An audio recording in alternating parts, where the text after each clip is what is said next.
JP, you are going to have to see me when we beat y'all that first game, baby. Hey, man, look, if y'all win that game, I'm not coming back. Hey, what's up, guys? Welcome back. I'm Kenny Bell. I'm here with Joshua Perry. This is week 2 of the Replies. We're jumping in it right now because I got a question for JP here. JP, you calling out the Huskers about wanting football back.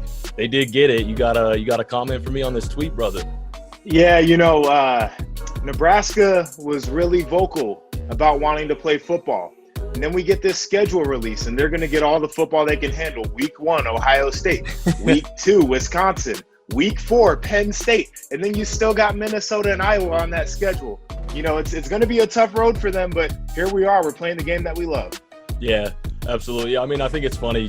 Anytime you fire out a tweet like that, whether sarcastic or not, anybody on there at home is going to take that pretty personally, especially my Husker fans in Lincoln. So I understand where you're coming from. They definitely got their hands full, but I know for a fact Coach Frost and everybody in Lincoln, their attitude. They're licking their chops. They want an opportunity to play with the big dogs, and I know that was my mentality while I was there. So I am also optimistic as I can be as we roll into a big season with a short little preseason. So I want to see my boys get after it, though. No, I mean, the reality of the situation, it's a rebuild. I think it's been pretty clear on that. But if you pull an upset in 1 or 2 of these games, then you call that a pretty successful season. So I'm just looking forward to watching. Hey, I'll tell you right now, we got to put a little wager because whoever wins that one's wearing the opposite team's gear. Oh no, yeah, we're gonna do a little friendly bet. Absolutely, yeah. You know how it was exactly when it was in the league. Whoever's team won that weekend, you were wearing that either that jersey or that hoodie or something that next week. So definitely. Nah, but all right, let's hop into this next one. What do we got? All right, here we go. We got Big Ten alum Tom Brady, one of the best quarterbacks to ever do it. Look at that smile on his face right there. I know he wasn't smiling like that when he was in New England. Got back on track versus the Panthers. What do you think? Well, a few things. One, I'm a big fan of Tom Brady. How could you ever hate on greatness? And that's even coming from me growing up in Denver. I love to see him having some success. I love the Buccaneers this year. I think they're great. I like Coach Arians. They have my favorite receiver in Mike Evans in the NFL. I think he's extremely underrated. He's not talked about enough. And I'd love to see the Buccaneers have one heck of a season and go get them, honestly, a NFC title. I think that'd be sweet. People joked around about week 1.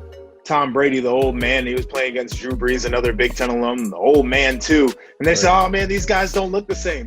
Listen, people know as you get older, I'm experiencing it at 26, man. You get out of bed, you move a little bit slower sometimes. It takes a little time to get geared back up. So I'm looking forward to watching him progress throughout this year. I think he's going to be on that level of greatness we expect. Yeah, absolutely. I agree. I think they might have lost a step, but as you see in the league, those kind of positions, veterans, the game is starting to slow down for them mentally, and I think that's going to really pay dividends for Tom Brady. Obviously, he's one of the greatest of all time. Jumping into the next one, here we go. Belichick Jr., no shame in the mullet. I'll never fire shots at a haircut or a hairdo except for maybe JP's 8th grade Cisco haircut. Don't do that to me. But I don't know, man. I'll never hate on a mullet. I think they're unique. I think they're funny. First of all, Jack Stoll from Nebraska had a killer mullet when I was there visiting a couple years ago that I told him to never cut. I was sad to see him get rid of that thing after the Colorado game last year. What do you think? What do you got for me, JP? It's football hair, man. We've all seen it in the locker room. We got offensive linemen looking sloppy with long hair. We got dreadlocks, which I had once upon a time too. I've had all the hairstyles. We got afros going on. This is football all hair. Of it. I'm a big fan. And you, as dry as Bill is, seeing Stephen out here with the long hair, I think is pretty cool. All right, so we've got some Big Ten alum on Big Ten alum violence going on here. Yes, sir. Chase Winovich on my guy Carlos Hyde. This is probably the first win a Michigan man has had over a Buckeye in a long time. Look at wow. that. You got to get him how I can, man. Oh, man. I like it. Finally, a Wolverine man wins. I like to see it. You got the best of them on that one, definitely. I'll tell you, being a linebacker coming off the edge, the best thing you could see is a running back that sees you late in the blitz pickup because you already know he's going to be off balance. Absolutely great play right there by Chase. Yeah, he really did. He got him moving one way. And, I mean, low man wins, right? that's crazy to see because Carlos Hyde is a good pass blocker. He's good in pass protection. That's a big running back. Yeah, actually, I mean he's a phenomenal running back. So to see that one I was a little surprised, but good on the man from Michigan. Coming up next, a little Jonathan Taylor touchdown. A big shout out to the Wisconsin Badgers. Another great performance from a Badger running back. Who would have thought, JP? Yeah, no, right. It's kind of what we expect here, but that man's going to have a long, successful career. Really fun watching him as he played in the Big Ten last year. I'm looking forward to seeing how he tears up the league. Absolutely. The stable of backs that Wisconsin is known to fire out every single year is phenomenal. And to see another one here in Indy start to become the feature back, I'm excited to see his future unfold.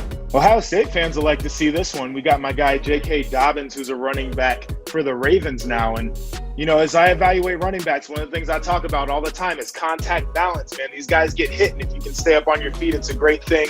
Having a really successful start to his career, already scored a few touchdowns in the league. This guy is tearing it up. Absolutely. Yeah, he surely is. I know fantasy fans are mad because he is a touchdown vulture from Mark Ingram. He's going to have a great career in Baltimore. I love the Ravens in the AFC. I've got them in the bowl this year without a doubt. Love it. As we keep it rolling here, we got Gesicki with the one-hander. Big shout out to the Penn State fans. And this is one heck of a football catch. Somebody check that man's gloves for Stickum. Look at that. I swear. It's crazy, man. Just reach back there. Just, it was like Space Jam. You got that go-go gadget arm on right there. Just reached up and grabbed it, man. But that's what you want, a big target over the middle. Man, we've got Raheem Mostert here with the long run. It said he was clocked at 23 miles an hour. I just want to put this in perspective for people. If he was running through a school zone, that would be a ticket. Double the fine on it. He was moving. He would have got pulled over, huh? My goodness, yeah. 23 miles an hour. That is all of the turbo, all of the right trigger you could ask for out of that kind of run. That is, I can't even imagine running that fast. And I thought I used to be able to scoot a little bit, JP. I wouldn't have caught him. He'd have been gone. Yeah, I'm tearing a hammy off the bone trying to chase that one down. My goodness, great run. All right, and finally we're wrapping up. Unfortunate news: Saquon Barkley did tear his ACL this weekend, and my heart sank really reading this one. I'm a big Saquon fan. Couldn't be more disappointed about this one. Obviously, the injuries throughout the NFL this past weekend were terrible, but nothing but condolences going out to Saquon. But I know how he approaches the work day. JP, I'm sure you're very familiar with how Saquon just dominates not only on the field but off the field. I'm looking forward to his comeback because there's no doubt in my mind that he'll come back on Adrian Peterson kind of level mentality where he just shocks the whole league next year. No, and it's tough, man. Injuries are a part of the game. Nobody wants to see it, but like you said, from what I've heard, Saquon is just a workhorse. He's a guy who's going to get back stronger. I mean, we've seen the way that he's built and the way that he trains and everything. My one Saquon story, 2015, we were playing Penn State. It was a home game. Second play of the game, I had a high ankle sprain, so I had to leave that game. I'm sitting up in the locker room watching it, and this guy, Saquon Barkley, who nobody knew about, was running all over our defense. So never actually got to play against him. It was like a terrible time to get injured, but it was also good because I didn't have to try to tackle that guy. But all the best to him in his recovery. I know he's going to come back strong as hell. Yeah, no doubt about that. There's no question that he'll bounce back, but absolutely condolences to him. That was just terrible to hear.